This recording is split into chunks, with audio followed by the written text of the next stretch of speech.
On March 3rd, 2017, the Nintendo Switch was born. A hybrid between a handheld and home console that took the world by storm with its innovative ideas and especially its stellar library of first-party titles. Now, fast forward to June 5th, 2025, over 8 years later, and we have now entered a brand new generation with the release of the latest Nintendo console, the Nintendo Switch 2.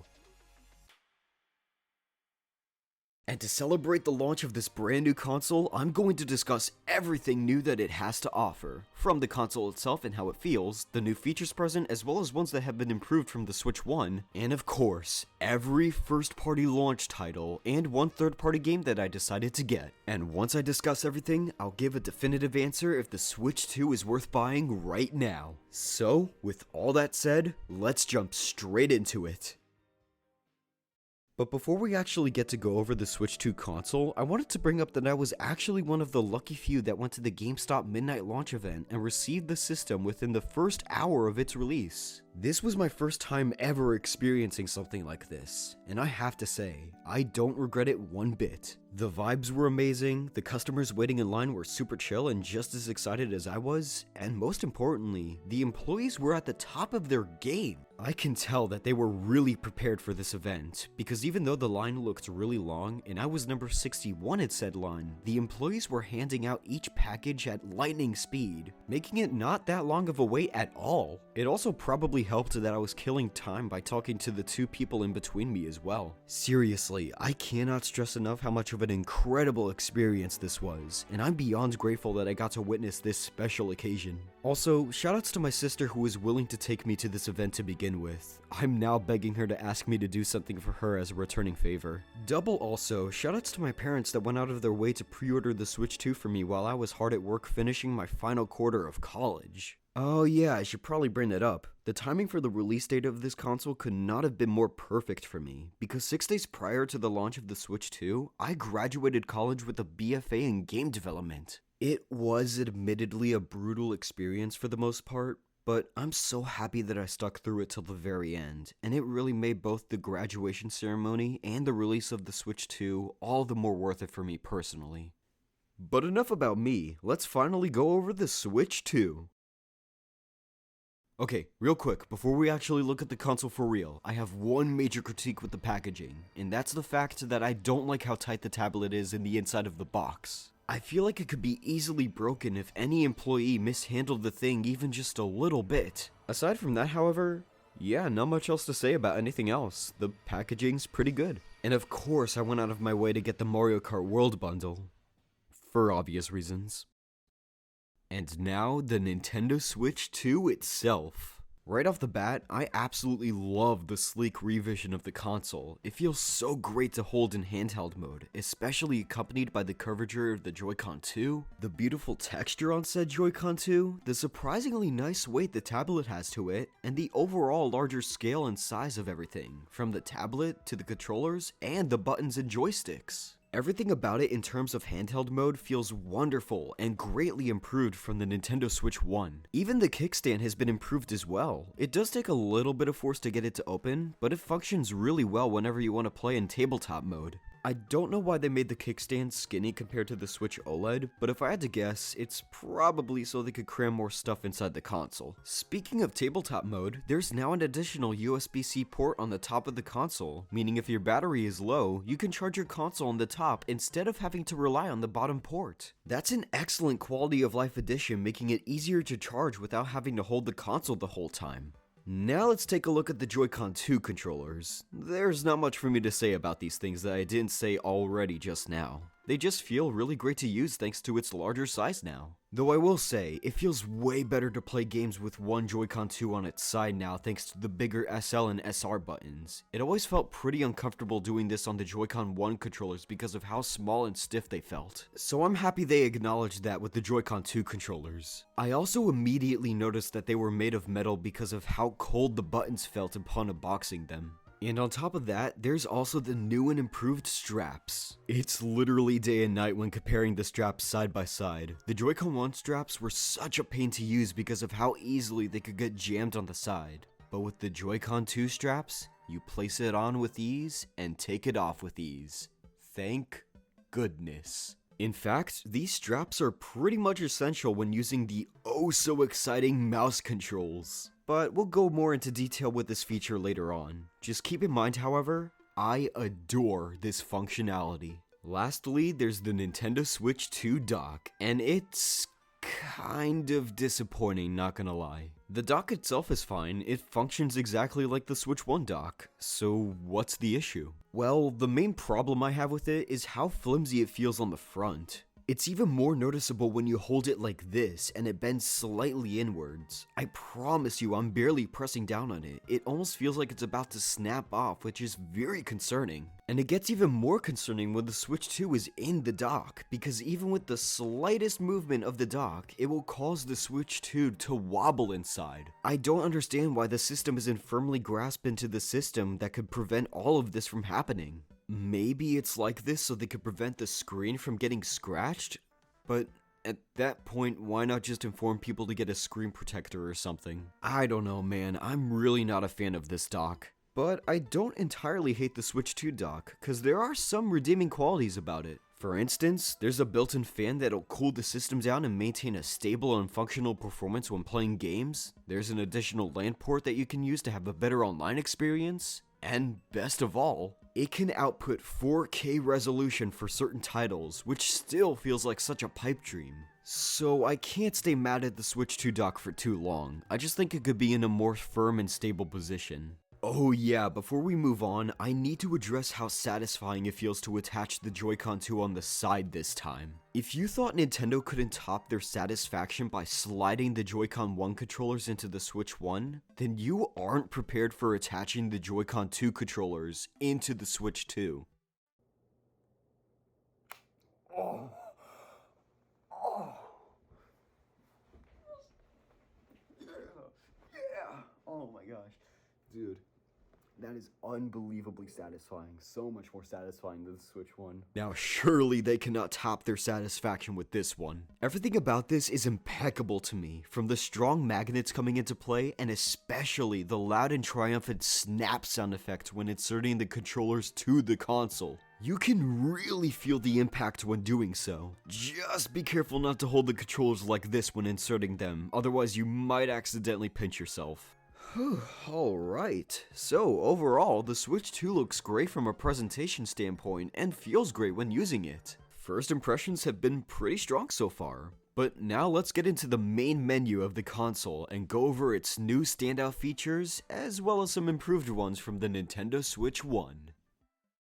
As soon as you boot up the console, you're immediately tasked to set it up by selecting your speaking language, connecting to the internet, and choosing your designated time zone. Afterwards, the system will begin downloading an update, and once that's done, you'll have the option to transfer all of your game data from the Switch 1 to the Switch 2. Obviously, this was bound to happen since this is the second iteration of the Switch, but I'm really grateful this was included nonetheless, since my Switch 1 game collection is massive. Naturally, it took a while for it to transfer my data over, so while that was happening, I decided to give my thoughts on how the physical copies look. And I gotta say, this is one massive step back in almost every way imaginable. Okay, that was a bit harsh. It's not the worst thing in the world, but it's not as good as the Switch 1 cases in my opinion. To start, the case itself has been changed to the color red, which doesn't sound like a big issue until you open up the case to look at the back of the box art only to be greeted with a giant red wall. The only way I'm able to get a good look at the inner box art is if I slide out the cover, which just feels super inconvenient to me. The next problem is the giant border on the top of the front cover. What is this? Why is it so stretched out? Why is the Switch logo centered? Why is there so much empty space in between the logo? And where's the bozo they hired to design this so I can send my complaints towards them? I mean, these design choices are absurd. Not only does it ruin the box art for me, but it also meshes with the red case as well, and not in a good way. Look, I get it, red is the Nintendo color, but there is such a thing as too much red, and this is it. Okay, surely there's some stuff about the cases that they improved upon,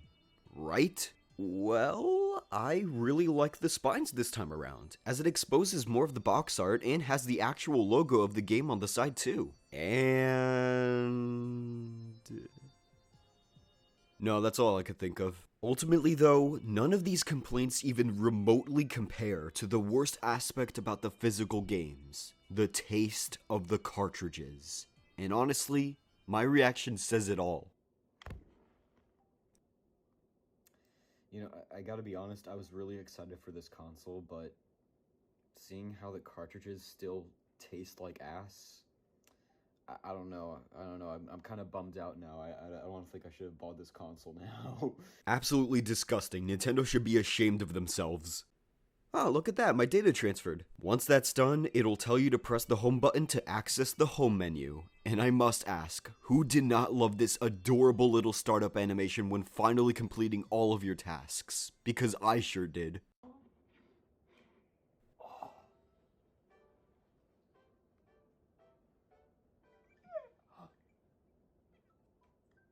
Whoa! Alright, that was pretty cool. That was pretty sick. And hey, everything's already on here. Awesome. Now, as you could see, the first thing I did when the menu finally booted up, I finally decided to navigate it by testing out the mouse controls. And I have to be completely honest, the mouse controls are perfect. I love it. It's the single best innovation about this system. Every single controller for every new console onwards needs to incorporate some sort of mouse functionality. Seriously, I cannot stress enough how amazing this feels to use, and the fact that you don't have to manually adjust it in the settings menu and can just place the controller on the side and it'll activate oh so seamlessly is absolutely mind-blowing to me. I haven't used them in any games that support it, and I'm already geeking out about it in the home menu. What is wrong with me? Shortly after messing around with the feature though, I decided to go into the data management settings and archive some of my games. That way I have some leftover space on my memory file. It took me a good hour to actually archive the games I wanted to because of how many I own, but once that was done and I had a good amount of storage left over, I decided to download every new first-party launch title from the new and improved Nintendo eShop. And man, they really improved the eShop. The faster load times alone make this such a better experience compared to the Switch 1. But there's also a ton of minor improvements that really enhance the service for me. The UI is cleaner, there's now a separate tab that gives you recommendations based on the games you've played. You can now easily wishlist certain games with the press of a button without having to go into the section itself, and there's even a release date tab above certain titles in the coming soon area that have yet to be released, making it feel way more organized as a result. So yeah, the eShop is way better on the Switch 2, and I was successfully able to download all the first-party launch titles. Though it was gonna take a little while for them to download all the way. So in the meantime, let's talk about the other tabs in the home menu. First, there's the Switch Online tab, which is carried over from the Switch 1, but just like the eShop, it's way faster now when it comes to loading everything on the screen. And depending on the theme you chose for the home menu, it'll also apply to the Switch Online menu. Aside from those small additions though, everything else is the same. There's not much else to say about it. Next is the GameChat tab, where upon pressing it, it'll allow you to activate a GameChat server. But I'll go more into detail about it once I start playing some games for it. Now obviously, you press this tab to get to the game chat section, but alternatively, you can press the C button on your controller to get there faster. Next is the News tab. Nothing to say about this one, it functions exactly like the Switch 1 News tab. After that is the eShop tab.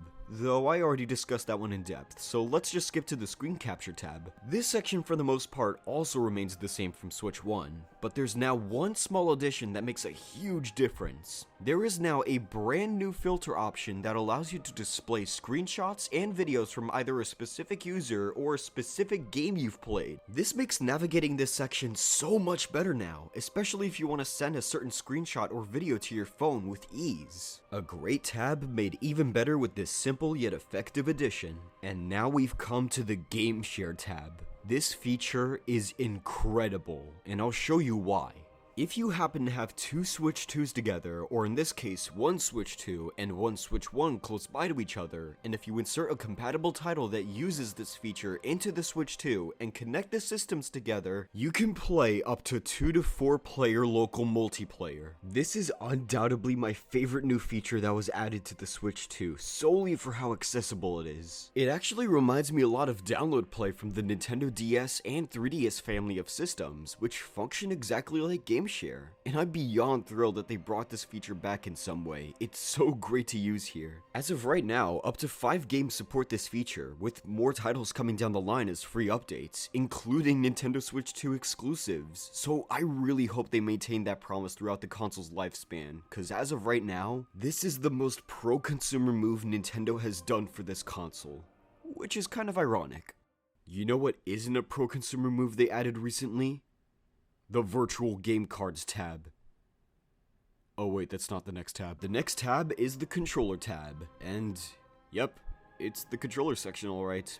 But there are some new additions, I swear. First off, finding lost controllers this time around is much easier thanks to the HD Rumble 2 feature inside the controllers, as they'll generate sounds using said feature instead of having to rely on the rumble instead. And on top of that, you can connect Joy-Con 1 controllers to the system as well. This helps because while all Switch 1 games are backwards compatible with the system, some titles force you to play them with the Joy-Con 1 controllers, meaning I can now continue my daily exercise routine with Ring Fit Adventure. Thank goodness for that. Oh yeah, I guess I should also bring up that Switch 1 games are indeed backwards compatible with the Switch 2, with some first-party titles even getting free updates to make them look better on Switch 2. But I'm pretty sure most of you watching this video are already aware of that. And if you didn't know that, well, now you do. Getting back on track though, now we're at the virtual game cards tab. On the surface, this looks like another slam dunk of a feature. Turning digital only games into game cartridges within the system and then sharing them with friends or family members sounds awesome. So how did they screw this up? Well, once you share your game to another system, then that game you lent gets permanently erased from your system until you get it back. And when I say that, I don't mean you lose all of your progress or save data or anything like that. I'm more so referring to the fact that you cannot play locally or online together because the game is no longer inside your console. Do we seriously need to refer to the official PlayStation used game instructional video again? I don't know, man. It's still a decent feature, I suppose, but the execution on it is very poor in the grand scheme of things, and I don't see myself ever using it again, unfortunately. After that blunder is the settings tab, and naturally, there are also new options you can use by navigating this section. And if you want to know what new options are available, then you could check it out yourself cause I'm tired. And finally, the power tab, which allows you to either turn off your system or restart it from where you're sitting because you're a lazy bum that doesn't want to stand up and do it manually like ancient times. And that's all the new features, as well as some that have been heavily improved from Switch 1. Some pretty useful, and some not so much. We've taken a look at a ton of stuff so far, and discussed each of them in an interesting, very in-depth manner. But what's a good new console without a lineup of launch titles? Well, strap in folks, because I'm finally going to give my quick first impressions on every single first-party launch title, as well as one third-party title I purchased alongside all of them. Starting, of course, with the first big launch title on the system.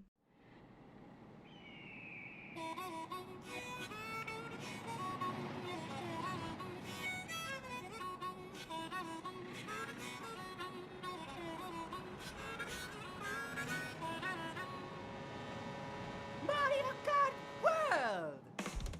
After 11 long years since the last major home console Mario Kart title with Mario Kart 8 on the Wii U, we finally have a brand new installment as a launch title for the Nintendo Switch 2, that being Mario Kart World. And I gotta say, as a non-Mario Kart enjoyer and a hater of racing games in general, this is the first title in the series that I really like upon release. Whereas the previous main entries in the series like 7 and 8 Deluxe admittedly took me a long while to see the appeal. But I'm glad to report that wasn't the case for me with this installment in particular. And after playing a good amount of the game to get my first impressions in, I can confidently say that it left a really good impact on me so far. I decided to start simple and choose the classic Grand Prix as my first mode to play. Likewise, I also decided to choose a character and a vehicle with simple stats, just so I could develop a good feel with the controls in this game. We get a brief overview of the tracks we'll be racing at, I finally get to begin the race, and look, I know the game just released, but I have to say, this might be the best feeling game in the entire series to me. Everything just clicked with me, from the speed to the acceleration and the drifting. And there's also a ton of minor improvements to make the racing even better than it already is. You can now grind on rails and build up a speed boost after a short period of time. You can ride on walls with the well-timed trick boost, leading to even more shortcut opportunities. And you can perform a jump boost, which can also lead to a ton of strategic movement opportunities, like jumping over pedestrian cars, or grinding on more rails, or even performing wall rides. Everything in terms of the gameplay feels so well thought out and polished this time around, and I could see this being the key aspect that will make me return to this game and replay it from time to time. Going back to Grand Prix mode, once you finish the first track doing the typical 3 laps around the course, you start the next track where you now have to physically drive to the next area instead of being teleported there right away. This approach, I'm way more into. It's such a good way to keep things fresh without having to redo the same course 3 times in a row. This was always my biggest problem with the Mario Kart series to me, because you're essentially just racing around the same course over and over again. It causes the gameplay to become extremely dull and repetitive as a result. But thanks to this new addition for Grand Prix mode where you have to race to the next course, I don't think I'll have that same complaint now that each lap will be unique from each other. I was so into this switch up for Grand Prix mode that I actually ended up getting first place with a 3-star rank on my very first attempt. Now I'm really looking forward to how the rest of the cups play out. After I completed the first cup in Grand Prix mode, I immediately went to take on the first rally of the brand new Knockout Tour mode. After playing through this rally, I can gladly confirm that this will be my go-to mode for this game throughout its entire lifespan. I'm serious. This is basically a Mario Kart Battle Royale mode. What else is there for me to say? You drive around the map to 6 different locations in order to be the last racer standing. Once you reach a certain checkpoint on the map, depending on your position, you'll either be eliminated or you'll be able to advance to the next checkpoint. And let me tell you, this mode can get crazy intense. You could be in the most steady position thinking that you got this race in the bag, and then out of nowhere, everything could come crashing down in an instant. I absolutely love the chaotic nature of this mode, and it even took me 3 attempts before I could get first place on the first rally. However, I didn't get the 3-star rank because I didn't realize I had to get first place at every checkpoint in order to get that rank in the first place. Thankfully, I redeemed myself after recording footage and got the 3-star rank on my first attempt. After that wonderful new mode, I tried out Battle Mode.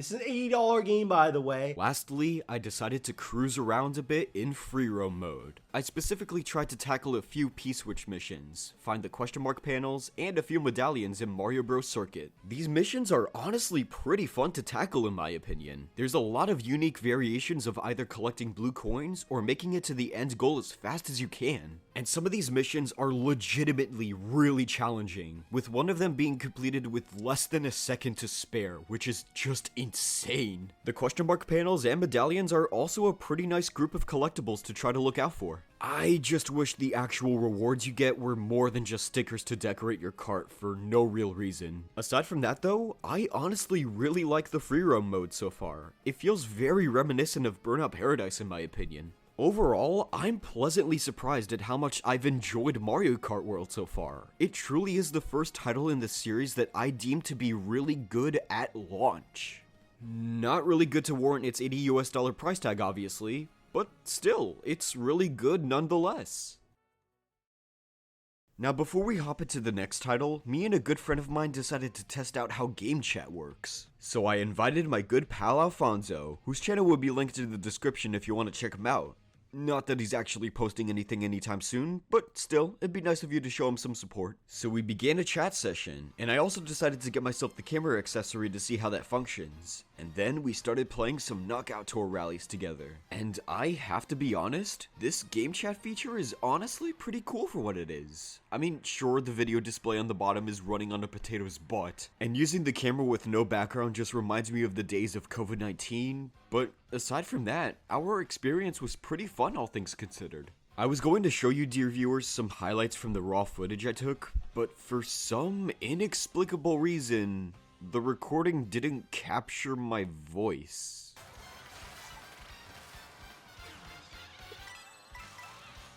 What happened? Oh no, communication error.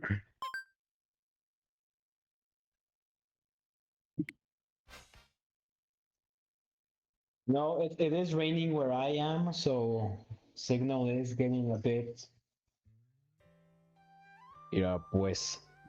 We were winning. Well, that's kind of annoying. But don't worry, instead, I'll talk about some standout features we experienced during our game chat session. One of the things we tried out was playing 2 different games while still chatting with each other. So I booted up Metroid Dread while Alfonso booted up Mario Kart 8 Deluxe. This is honestly such a cool feature for game chat instead of just restricting us to 1 game per session. After I beat the final boss of Metroid Dread, we hopped back into Mario Kart World and continued playing some Knockout Tour. And after we completed our second Knockout Tour rally, my phone alarm conveniently went off, so I can actually see if the whole noise cancelling technology is one massive fluke. And even though you can't hear my audio for some reason, I can confirm that the noise cancelling actually works. Even when I put it all the way up to the microphone and cranked it up to max volume, my buddy Alfonso didn't hear a single thing except for my voice. So well done Nintendo for proving me wrong. After that, we played one more Knockout Tour rally and ended things off by exploring the ins and outs of Toad's Factory,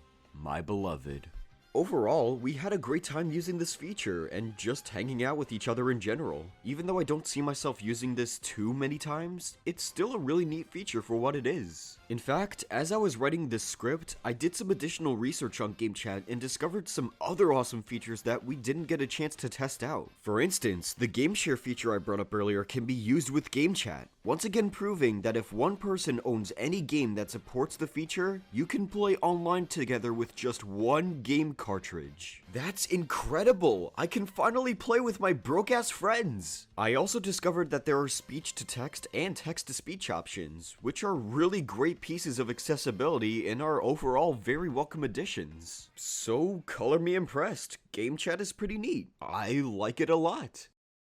Now let's talk about a game that I didn't like that much.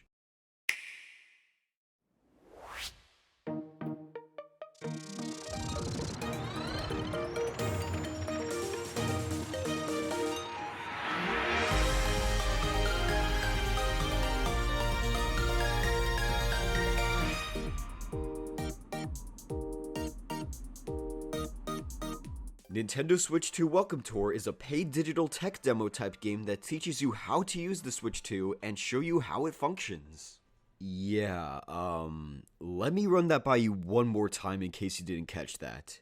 A paid digital tech demo. Yeah, for some godforsaken reason, this title is not packaged with the console as a free download. You have to pay $10 in order to play it. This is such a greedy move on Nintendo's end, which I know isn't saying a lot since they're charging $80 for Mario Kart World, but given how Nintendo has treated their tech demos in the past, this just feels like a slap in the face to us consumers. Hell, even the former president of Nintendo of America, Reggie Fils-Aimé, made a tweet roasting Nintendo on this baffling business decision. Well, okay, he didn't outright call Nintendo out for this. Rather, he tweeted a video showcasing how he had to fight tooth and nail in order to get Wii Sports as a pack-in title for the Nintendo Wii. But still, if you have the former president right here roasting the higher-ups at Nintendo for charging $10 for this glorified PowerPoint presentation, then you know you screwed the pooch hard. Well, who's to say? Maybe the content in this game actually warrants the $10 price tag, right? What do you think? So in this title, you'll walk around an exhibition collecting stamps near specific areas of the Switch 2 tech, and interacting with staff members in order to learn how the console, its components, and features work. And once finished reading everything in a certain area, you'll take a quiz to see if you memorize what you've read. Seriously? This is what I get after 4 grueling years of college? More reading and surprise quizzes? $10, by the way. I mean, this is just pathetic. Did the development team behind this title really expect players to be invested with this snooze fest they call gameplay? And it's such a shame too, because there's some genuinely insightful information being told here. For example, the mouse controls function the way they do on the Joy-Con 2 controllers because there's actually a small camera inside the controllers that then detects your movement when using them, instead of using laser technology like any ordinary computer mouse. That's really cool and innovative, and it sucks that it isn't brought up upon in an interesting format. Well, maybe the minigames that showcase the mouse controls are better? Honestly, they kind of are. There's 2 sets of minigames that you could go to in the first area, with the first minigame being pretty fun for what it is, and the second one... We'll get to that in a second. In the first minigame, you take control of a UFO and try to dodge spiked balls in order to survive for a long period of time, and depending on how long you survive, you win a medal. There's 3 medals you can earn in each minigame, with the 3rd medal being unlocked until you cleared the first 2 milestones, or just so happen to get it on your first attempt. These medals are then used to unlock other parts of the same minigame, or to unlock entirely new minigames around the expo. This minigame is honestly pretty fun for what it is, even if it does feel like a prototype for a Mario Party minigame. But still, I thoroughly enjoyed this minigame. Even part 2 of this minigame spices things up. Now instead of trying to survive for a long period of time, you have to try and collect as many stars as you can while trying to avoid the spiked balls with precise movement. It's a solid start so far. But not for long.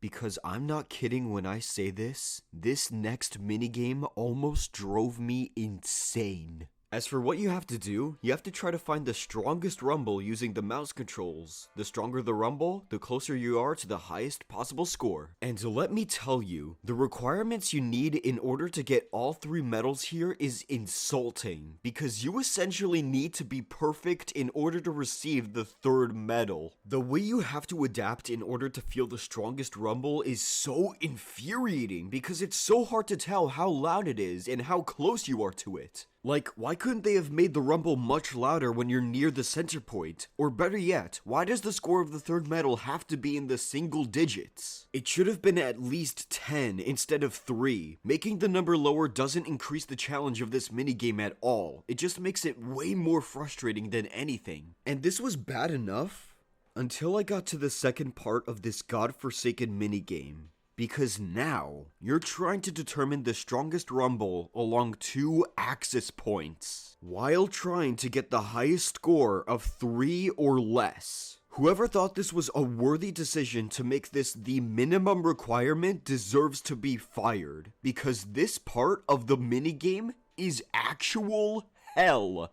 And you want to know the worst part about all of this? I was off by 1 point.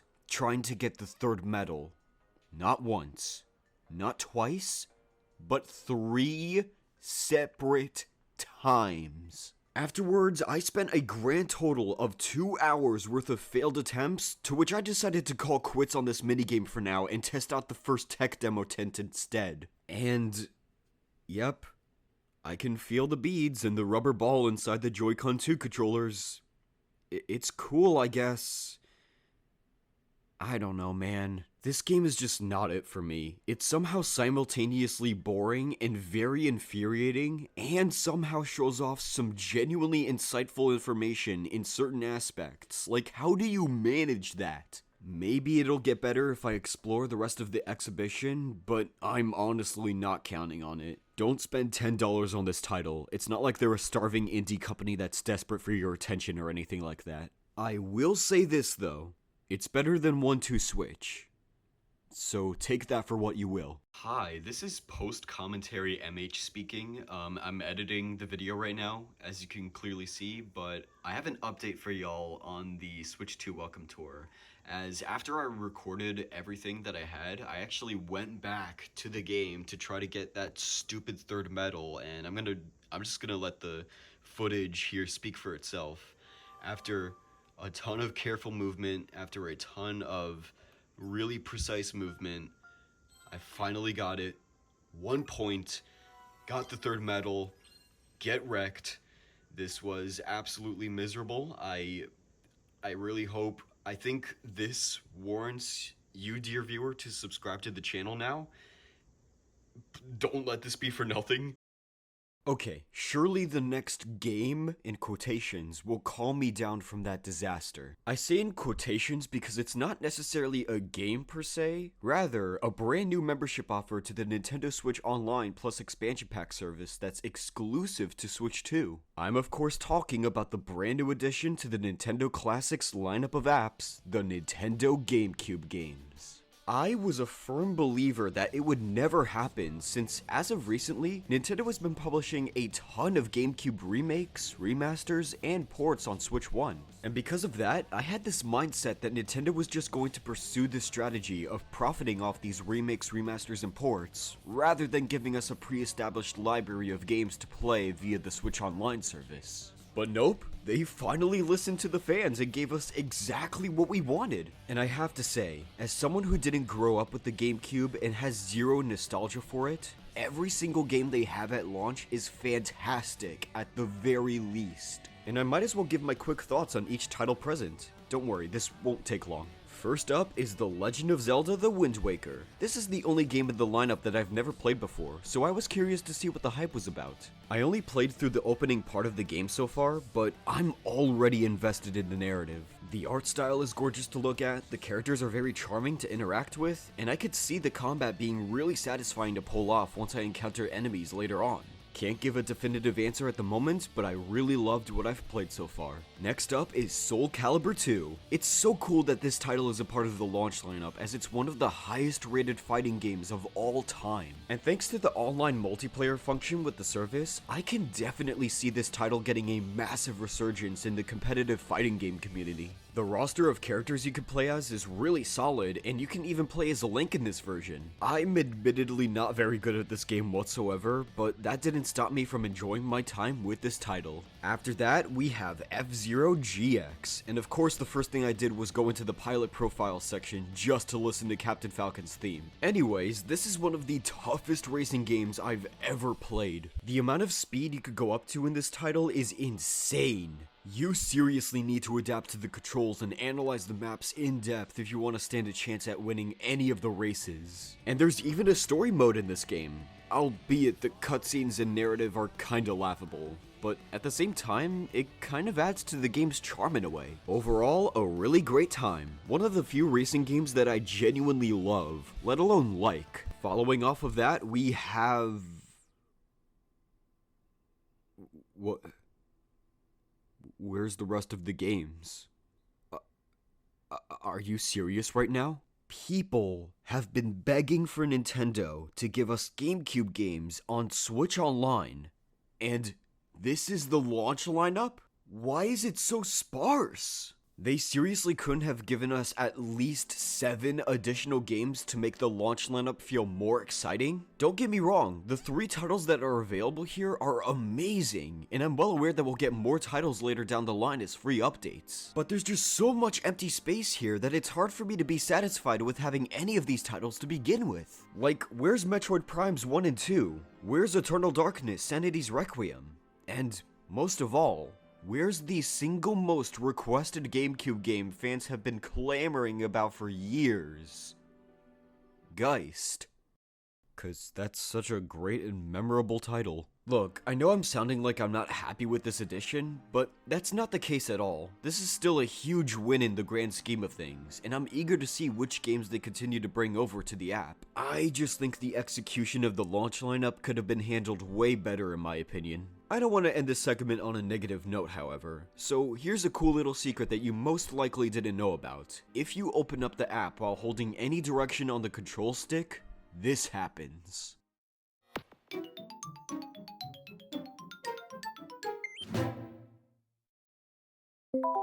I take back all of the criticism I said about this app. Now we've made it to the final 2 launch titles of the Switch 2. Yeah, I decided to discuss both of these games together because they're basically the same in terms of new content that was added to them. I'm of course referring to The Legend of Zelda Breath of the Wild and The Legend of Zelda Tears of the Kingdom Nintendo Switch 2 editions. Now, of course, you could get a physical copy of the Switch 2 editions, but if you already happen to own a physical copy of the Switch 1 version, then you could transfer your data over to Switch 2 and then purchase an upgrade pack for $10 each via the Nintendo eShop. However, since I owned the Nintendo Switch Online Plus Expansion Pack membership, I just so happened to get these upgrade packs for free at no additional cost, which is a pretty great deal. So I downloaded the upgrade packs, booted up the games, continued from my last save point from each game, and... wow. Revisiting these titles again after years while running at a flawless 60 FPS is so uncanny to me. In the best way possible. I can't even describe how magical of a feeling this is. I mean, can I even say anything else without sounding repetitive? Look at this! Look at that! Look at it! How am I still being blown away from these two games in our Lord and Savior 2025? How are these devs still repeating history over and over again? Honestly though, I don't really have that much else to say about these upgrade packs. The graphics look better than ever, the faster load times are a godsend, and there's even an additional save file in case you want to re-experience these games from scratch without rewriting your previous data. But surely there's more to these upgrade packs than just prettier graphics and minor quality of life improvements, right? Oh yeah, there's the Zelda Note service that can be found on the Nintendo Switch phone app. You forgot this existed, didn't you? But anyway, this new service offers a more streamlined and accessible experience to make your playthrough of these two games more enjoyable than they already are. Upon opening the service, you're greeted with various features, each with their own unique purpose. First, there's navigation, that's essentially your very own GPS map system. You can even activate a vocal guidance to help locate shrines, Koroks, monsters, the new voice memories, and other collectibles you have yet to find. Pretty handy for those that want to go for 100% completion. Guidance activating. Proceed west. Speaking of which, the brand new voice memories. These are the brand new collectibles you'll be going after that can only be accessed using this service. Once you reach a certain spot on your map, in either Breath of the Wild or Tears of the Kingdom, you're rewarded with additional backstory/lore from certain characters, those being Zelda, Rauru, and Master Koga, and they're fully voice acted too.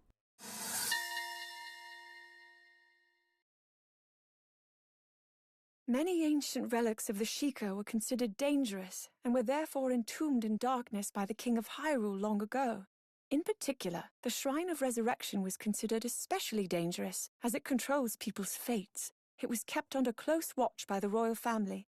Now that recent investigations into the divine beasts have revealed that this shrine was built in preparation against the calamity, however, we should move forward with its study.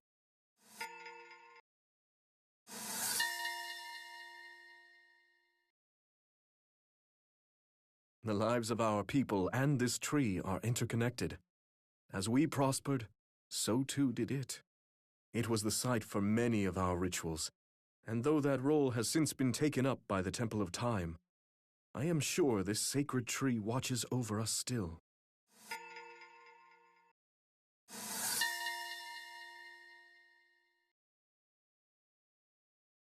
Grrr! That cursed Link is back! I knew rumors of him vanishing were too good to be true! And where you find Link, you'll find someone pulling his strings. It can't be Zelda, though. She's long gone from this world.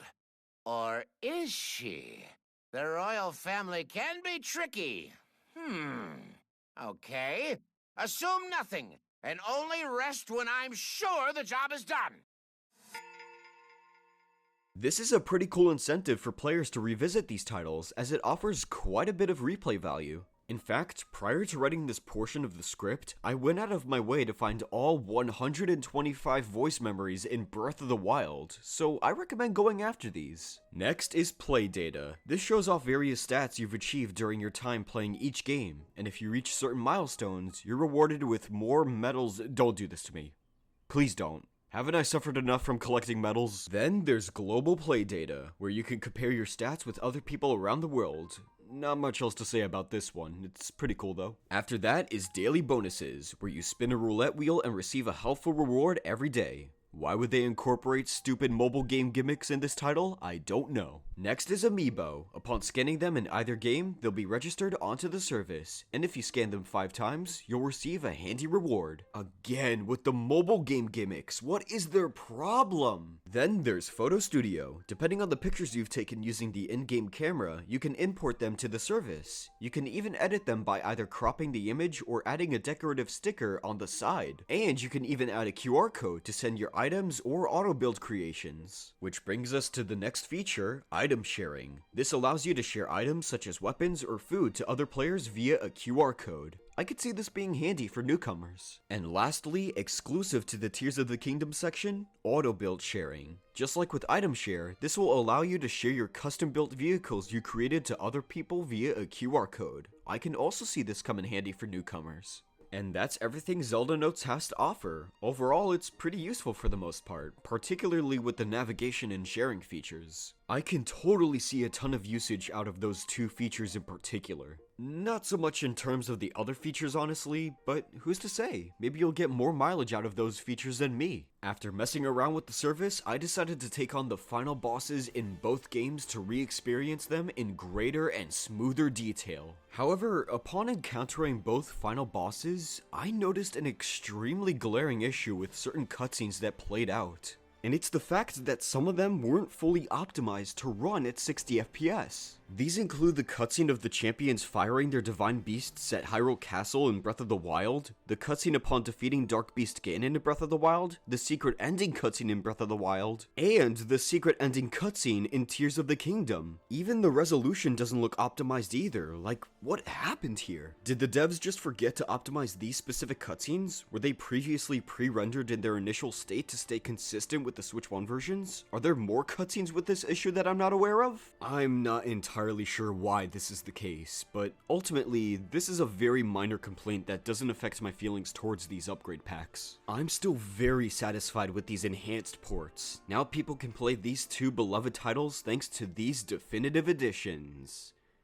Kind of. Yeah, the one major drawback is with Breath of the Wild specifically, as the Switch 2 edition of this game isn't actually the complete edition, because it doesn't contain the expansion pack. And that's not to mention that this game is 8 years old at this point, and Nintendo is still charging us full price for this title, meaning if you want to experience everything this game has to offer, from the base game, to the expansion pack, and the upgrade pack, you need to spend $90 US just to do so. This obviously isn't a problem for me since I bought the game and the expansion pack ages ago, and I got the upgrade pack for free, but still, this sets a bad precedent for how enhanced ports should be sold to us in the future. It especially feels like a huge slap in the face to the newcomers that have yet to play this title. But aside from that nonsensical decision, these upgrade packs are pretty solid, and I recommend getting them if you want to revisit these titles anytime soon, or if you're entirely new to these games. And with that, we've finally covered every single first-party launch title. But we're not quite finished yet, because like I mentioned earlier, I decided to get one third-party game alongside all of the first-party launch titles. Which game is it, you ask? It is none other than Street Fighter 6 Years 1-2 Fighters Edition. So I decided to get this game because 1, I love me a good fighting game whenever a new console gets released, 2, there's some new modes and control methods that are exclusive to this port, and 3, as the title of the game implies, it has all of the prior DLC packaged in the form of a download code. I was also going to get some of the new amiibo that were shown off when this port was announced, but one look at these price points was enough to make me change my mind. Oh well, let's just hop into the final game and see if it's a solid port. Well, long story short, it is. I won't go too in depth with this one since this game has been out for a while and most people, including me, have already played it on other platforms, but I'll still do a quick rundown of stuff you could do in this title. There's 3 modes to choose from, all of which are stacked with content. First up is World Tour, the single-player story mode. You explore a massive city and take on either people roaming the streets or tackling on the legendary fighters in certain locations, i.e. the game's roster of fighters. And upon taking on the legendary fighters, you can learn their skill sets and equip them to your OC. The more fights you take on and win victorious, the higher your rank will rise, therefore taking on much harder and experienced opponents you come across. This city is massive and features a ton of references and callbacks to past entries that'll surely get a kick out of Street Fighter fans. But even if you aren't a Street Fighter connoisseur, then that's okay, because there's still a ton of mileage you could get out of this adventure. The gameplay cycle is fun, the story is endearing, and can get very comical in certain moments, and is overall the ideal place to start when playing this game for the very first time. Cause not only do you get an entertaining adventure mode, but it also teaches the player how to execute various attacks and combos when playing through missions. Unlike most story modes in other fighting games where you just watch a cutscene, and then a fight happens. Then you watch a cutscene. And then a fight happens. Then you watch a cutscene. And then a fight happens. And then another fight happens. Then you watch a cutscene. Next up is the Battle Hub. Not much to say about this one, even though it's also super fun. This is where all of the online matches will take place, where you can fight other players in either casual or ranked matches, spectate ongoing fights, enter tournaments, and occasionally join any special event matches. But just like with World Tour mode where you have a big city to roam around, Battle Hub also has its own dedicated area that can be explored, and the atmosphere is awesome. There's even a rotating selection of classic Capcom games to play from time to time. Like, jeez, they did not need to go this hard on the online mode. But hey, I'm not complaining at all. Suffice to say, this mode is really great, and it's undoubtedly where you'll spend a majority of your playtime once you complete World Tour mode. And lastly, there's Fighting Ground. This mode contains all of the traditional stuff you'd expect from a fighting game. Your versus modes for local multiplayer, your training modes to get a better understanding of your attack inputs, your arcade modes for a more traditional story mode like in the old school games, stuff along the lines like that. Now, even after discussing what you can do in this title, you might be thinking to yourself, is this game beginner friendly, or do I have to be an experienced player? Well, fear not, because even if you're a newcomer to the series, you can change the control scheme from classic to modern, where instead of the attacks being mapped to certain button combinations, it'll be streamlined to just 4 buttons. This is an incredible form of accessibility for people that aren't familiar with traditional fighting games, and doesn't feel unfair when the other player is using the opposite control scheme. The execution feels fair and well balanced. Now newcomers can see what the hype is about with this title with no pressure at all. Oh wait, I forgot to bring up the modes that were added to this port. There's Gyro Battle where you could fight each other only using motion controls, and Calorie Contest where you try to burn the most in-game calories before the time runs out and can only be played using motion controls. It's alright. Overall, Capcom really outperformed themselves with this title. It's genuinely one of the best modern fighting games to come out in recent years, and the Switch 2 port is almost amazing. Almost. Here's the thing, even though this game is fantastic and I highly recommend you to check it out for yourself, there's one major problem holding not just this port, but almost every other third-party launch title back from getting yourself a physical copy. If you go back to when I was analyzing the Switch 2 physical case, you might have noticed that I didn't bring up this specific detail on the front that has this game key card tagline. If you know, you know. But if you don't know, then let me explain. You see, normally when you buy a physical copy, you'd have the cartridge that contains all of the game's data on it. But with the game key cards, you still get a physical cartridge, but it doesn't contain all of the data within that cartridge. So upon inserting the cartridge into the system, it'll download the rest of the data via an internet connection. Afterwards, it'll function as a license key, which will allow you to play the game as long as the cartridge is inserted into the system. Now, these developers might defend themselves by saying that it's a more flexible and cost-friendly alternative, but I'd say this is greedy, lazy, and a huge slap in the face as someone that's deeply passionate about physical media. This whole game keycard shtick feels like we're one step closer to these publishing companies going completely digital on us. Like, what happens if the servers on this console shut down one day? Nobody's going to be able to access these games because they're locked behind this baffling concept that the higher-ups thought was a worthy solution to getting more partners to bring their titles over to the Switch 2. With that said, it's not all doom and gloom. I do see a few benefits to it. For instance, it's a huge step up from just receiving a download code with no cartridge whatsoever, and it'll be easier to share them to a friend or family member because of that, and you can even trade them back or sell them at any given moment moment because it's not permanently locked to your account. So I guess I'd rather have this instead of not having anything at all, but honestly, I kinda hope this practice crashes and burns. This shouldn't be the standard for physical media collectors like me. We deserve to own our games instead of essentially owning the idea of a game. Wait, isn't that something Charlie said one time? All I'm trying to say is, don't buy games that have this tagline on them. Buy games that have all of the data on the cartridge. So, there you have it. That's everything I got for the Nintendo Switch 2 at launch. To recap, the console itself feels amazing to use and feels like a premium upgrade from the Switch 1. All of the features present in the home menu range from disappointing to not very useful to amazing additions. Mario Kart World is a surprisingly good entry to a series and genre that I have very little passionate feelings about, despite a few minor nitpicks I encountered. Nintendo Switch 2 Welcome Tour is frustrating at worst and boring at best, and should have been packaged with the system. Nintendo GameCube games are awesome to have back, albeit the launch lineup has a lot left to be desired. Breath of the Wild and Tears of the Kingdom Switch 2 editions are still so surreal to me, even if I wish one of them was the complete edition. And Street Fighter 6 is an amazing port, for the very most part. But now, with all of that out of the way, I must answer this question you're probably dying to hear at this point. Should you buy a Nintendo Switch 2 right this second? No. At least, not immediately. Don't get me wrong, the console itself is fantastic, and the launch titles I picked up are mostly very solid. But if you were to take away all of the ports and purely look at the launch titles that are brand new and original, I don't think it warrants the consumer to go out of their way to purchase the Switch 2.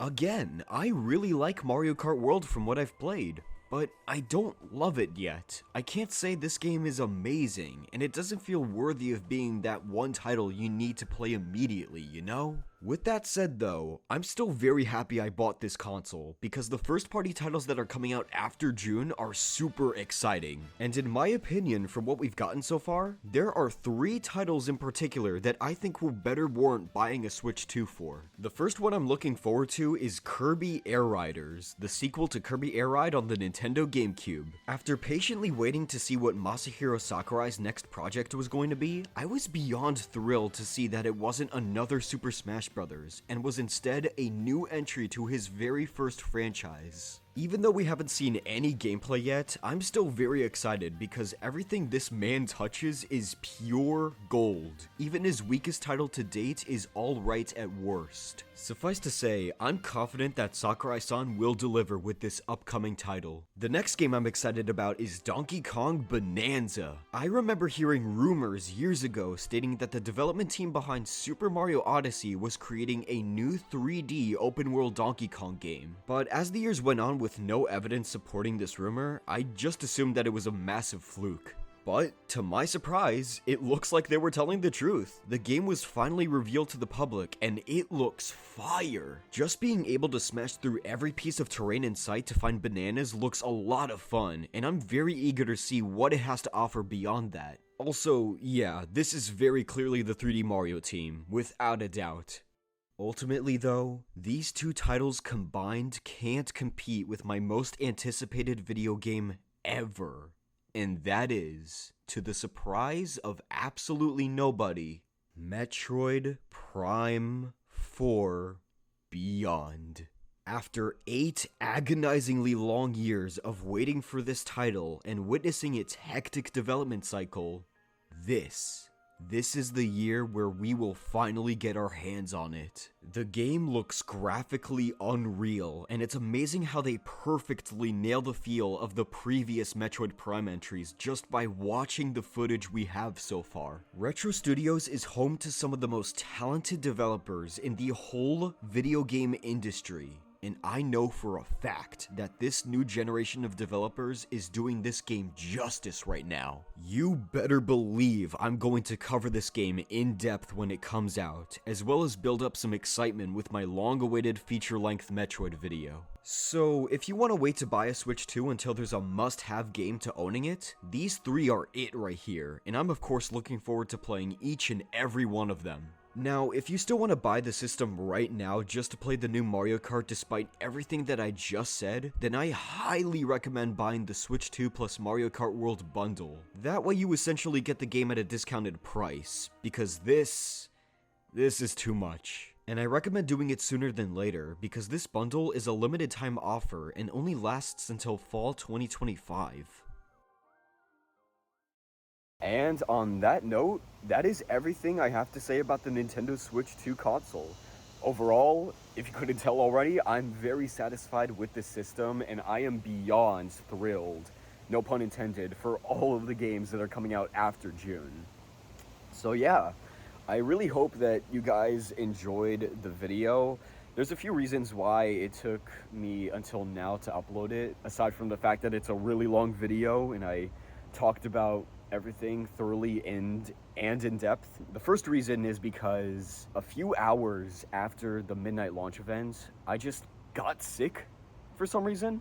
Like, I don't know why. My parents think it's because I was so accustomed to living in my dorm for the final quarter for so long, or because of all the all-nighters that I was pursuing and they finally like caught up to me until now. I don't know, man. But yeah, it kind of interfered with my workflow and it was kind of annoying, like especially since it happened the day that I got the Switch 2. But you know, it is what it is, I guess. But also because I actually switched editing softwares halfway through, because prior to what I was using for this video, I have used iMovie for the past 8 years, which I don't have any shame in. I think it's a great beginner's tool, and I think you could get a lot of mileage out of it. But over time, I've realized that it's very restrictive in a lot of assets, and for the purpose of this video, I decided to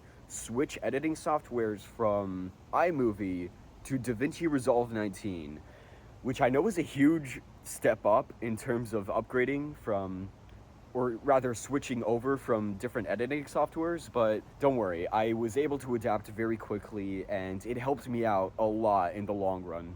So yeah, that's pretty much everything I have to say. Please consider subscribing because I put a lot of effort into this video and I plan to cover all of the first-party Nintendo Switch 2 games at some point, like Mario Kart World, Switch 2 Welcome Tour, Donkey Kong Bonanza, Metroid Prime 4, all that stuff. Because even like during the making of this video, I actually 100% completed both Mario Kart World and Switch 2 Welcome Tour, and I have quite a lot of stuff to say about it that I think dedicates its own separate video, you know? And speaking of which, a lot of stuff has indeed happened during the making of this video. Like for instance, we got like a huge Donkey Kong Bonanza Direct, and it raised my excitement level all the way up here than it already was. So I'm looking forward to it a lot more than I already was. Even if I think the $70 is pushing it a little bit, but you know, I'm still excited for the game nonetheless. And some games got some updates. Mario Kart World got some updates for better or for worse. And the Nintendo GameCube app finally got another game in the form of Mario Strikers, which is pretty cool. Another fantastic entry. Like, I'm kind of upset that I didn't grow up with GameCube. But yeah, like I said, subscribe to the channel because I put a lot of effort into this video, and comment down below if you think I've forgotten to discuss anything, or if there's a certain accessory that you think I could have covered alongside all of this. But yeah, I think that's everything I have to say. But yeah, one more thing before I end this video: go outside. It's a beautiful day outside. Don't waste your time indoors playing video games. It's a beautiful day right now. Don't let the summer go to waste. Get out of your dark room, or as the parents say, get out of the dungeon. Okay, bye.